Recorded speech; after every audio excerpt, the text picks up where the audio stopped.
One of the things I've come to enjoy most about restoring furniture is that with each piece there is a unique story to tell. From when I first find something, to buying it, transporting it, restoring it, and then finally selling it again, each piece has its own story and its own character, and it is almost always the case that some part of the experience is not what you expected it to be. Whatever happens though, you can always count on the fact that as one story is ending, the next one is beginning. And if you're watching closely, I've already added a little clue in this video about what the next one will be about. At the end of the last episode, we set out on a road trip to deliver this Danish secretary desk to its new owner, but before we left, I had already used the money from the sale to buy the next project and start the next journey. This is a 1960s teak credenza by the famous Danish designer Ib Kofod-Larsen for the manufacturer Clausen Son. As with many of Kofod-Larsen's designs, this one remains hugely popular for its balanced proportions, clean, refined styling, and the signature bow tie drawer pulls. If you look at the most popular Danish sideboards from this period which continue to hold their value and their appeal, you'll find that most of them are variations on a common theme, with a stack of 4 to 5 drawers in the middle, a sliding door on either side, and some kind of unique sculptured features, typically in the drawer pulls, door handles, and the styling in the front facade. As with many of these designs, a shorter option was available, and so coming in at 160 centimeters long, I found this design to be a nice change of pace compared to the last two sideboards I'd restored, which were much larger pieces. It definitely wasn't cheap though, and so as there hadn't been any mention of damage or repairs, I was quite surprised to find that the solid wood facade along the front edge had been damaged and nailed back on. The top section was broken in the middle, while the piece on the right side literally fell off as soon as I pulled on it a little bit. But as with its contemporaries, the overall build quality on these is generally pretty good, and so they hold their market value pretty well. This one just needed some love.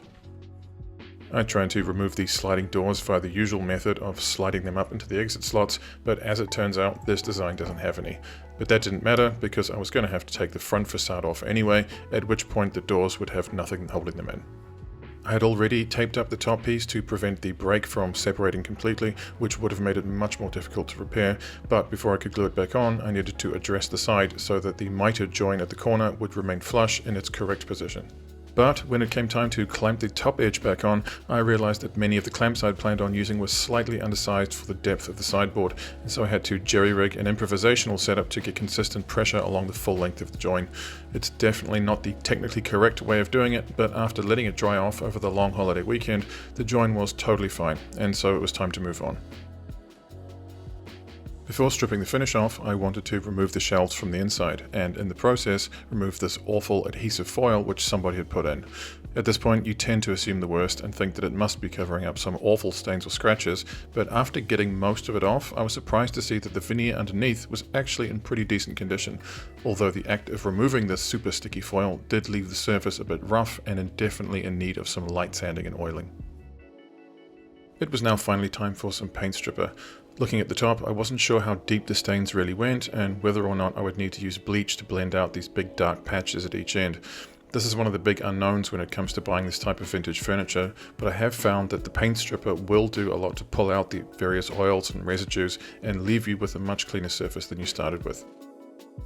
There is always a big cleanup involved after using paint stripper, but after using some mineral spirits to dissolve and wipe away the last of the oils and residues, I was able to get a much better idea of what kind of condition the veneer was in.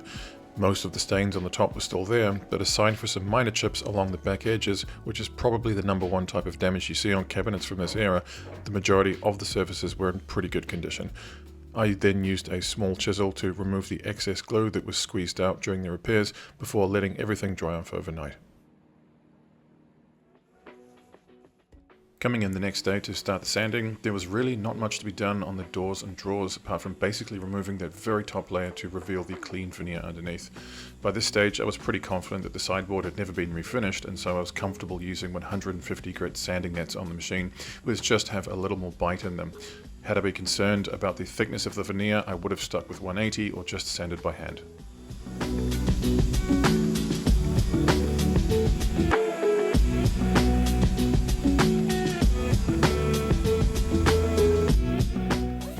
By the time I got to the main body, I was surprised to find that pretty much all of these stains on the top were superficial and came off with the first round of scuff sanding, revealing some very light, clean, golden teak veneer, which I knew was going to look really vibrant when it came time to finishing.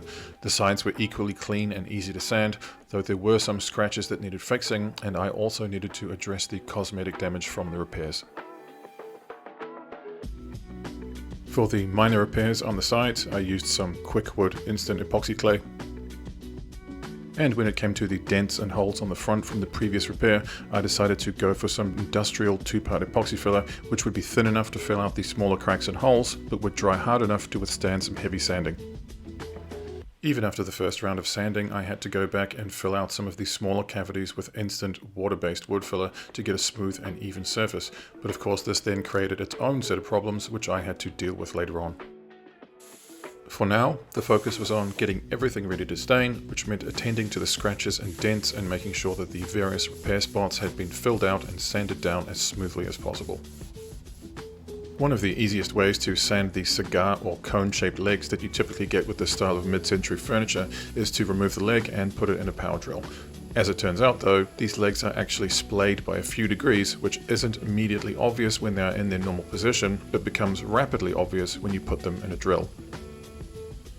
I did actually manage to get quite a bit of sanding done, but in the end the vibrations and the heat were just too much, and so I took the legs out and just sanded them by hand. One of the realities of doing this work is that I have to set myself schedules and deadlines on each piece of furniture. That doesn't mean that I'm always on time, because even a straightforward refinish will have certain things that don't necessarily go to plan and require a creative solution. But the basic economics of this work means that I do have to set myself goals and do everything I can to achieve them, providing it doesn't compromise the quality of the work and my creative vision for each piece. In this case, the goal was to get the sideboard stained by the end of the day, so that it could dry overnight and be ready for fine finishing the next day. It was already late and I had been working all day, but I was determined to try and reach this milestone no matter how late it got. I had done the final sand on the body with 180 grit nets on the sanding machine and was about to move my way around the edges when I noticed yet another surprise. There was a crack in the facade on the bottom. It wasn't large or serious, but it would have to be glued and clamped up before it could continue on any further, and so it was at this point that I had to accept the situation and adjust the goalposts a little. The regular PVA wood glue I'm using requires an absolute minimum clamp time of 2 to 4 hours depending on environmental conditions, and as it was already so late, the staining would have to wait until tomorrow. Continuing on the next day, I finished off the final sand, including the repair, which had glued up well and just needed a very light sand with the sponge sanding block, after which point it was finally time to stain everything. For this sideboard, my plan was to aim for a finish that was as close to the original as possible in its general color tone and appearance, while offering an appropriate level of durability and protection against scratches and scuffing in the future. Most of the examples of this design that I've seen feature a light and iridescent amber finish with shimmering golden undertones, which seems to have been related to the choice of veneer selection at the time of production.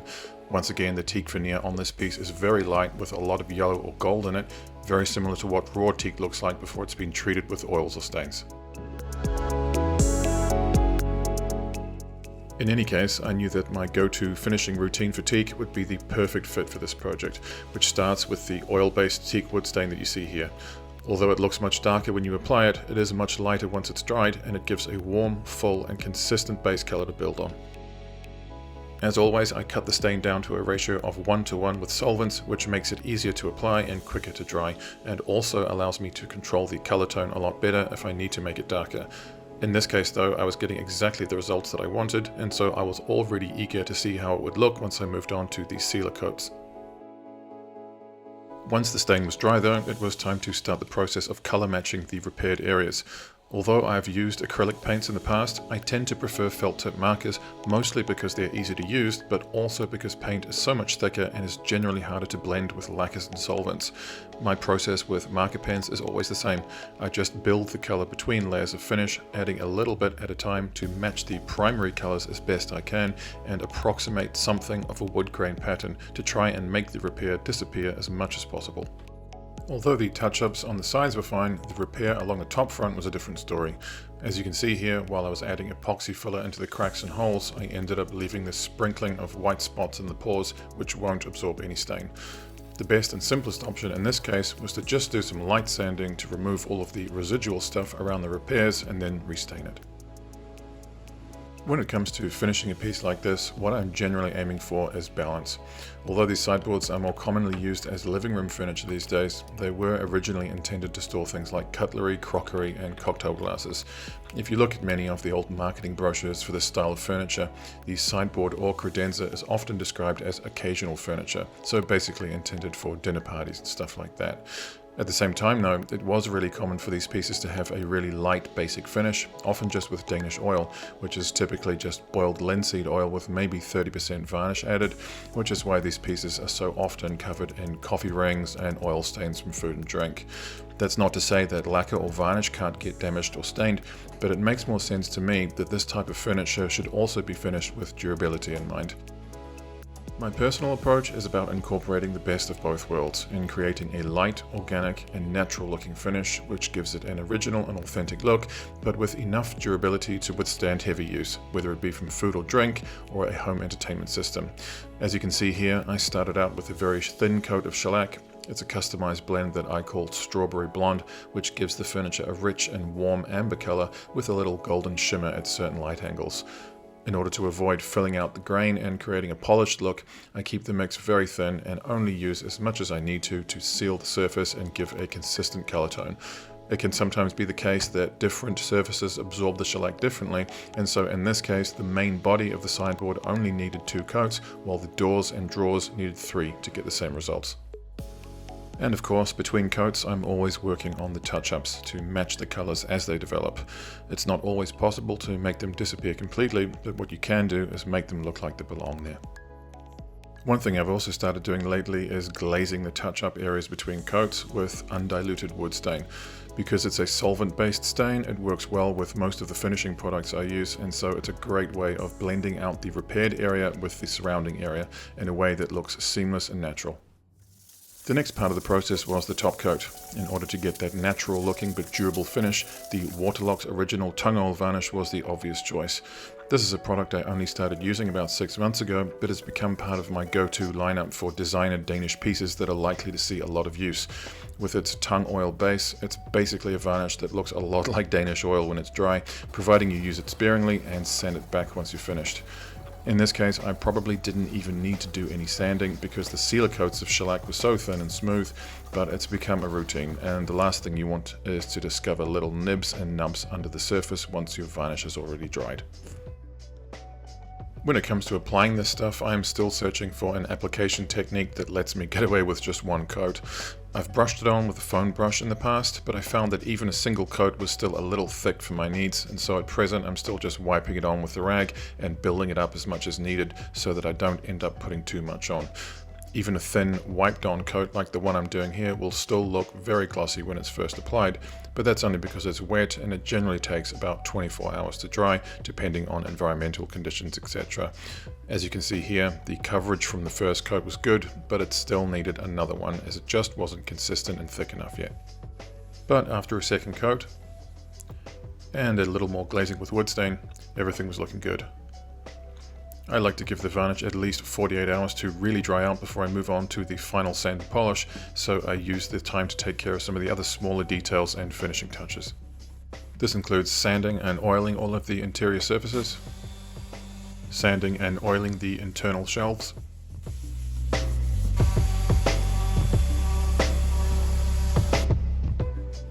and sanding and oiling all of the drawers. I even used the extra time I had to give the underside a quick sand and oil. I know it's probably never going to be seen, but I guess I like the idea that every last part of it has been refreshed and made presentable.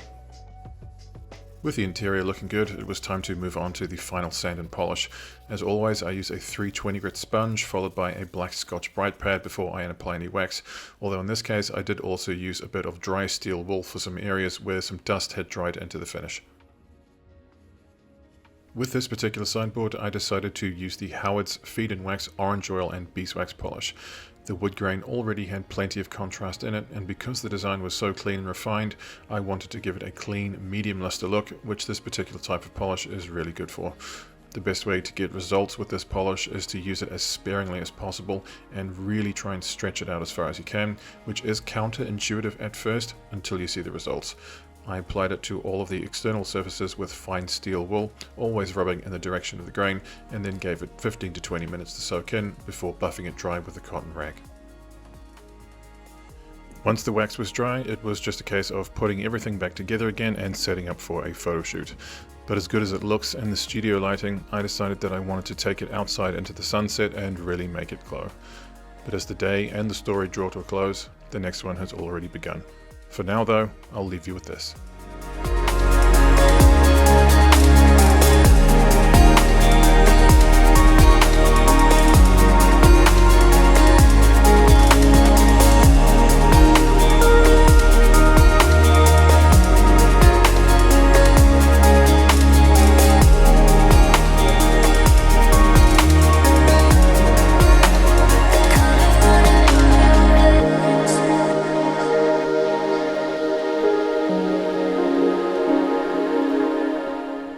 Thanks for watching.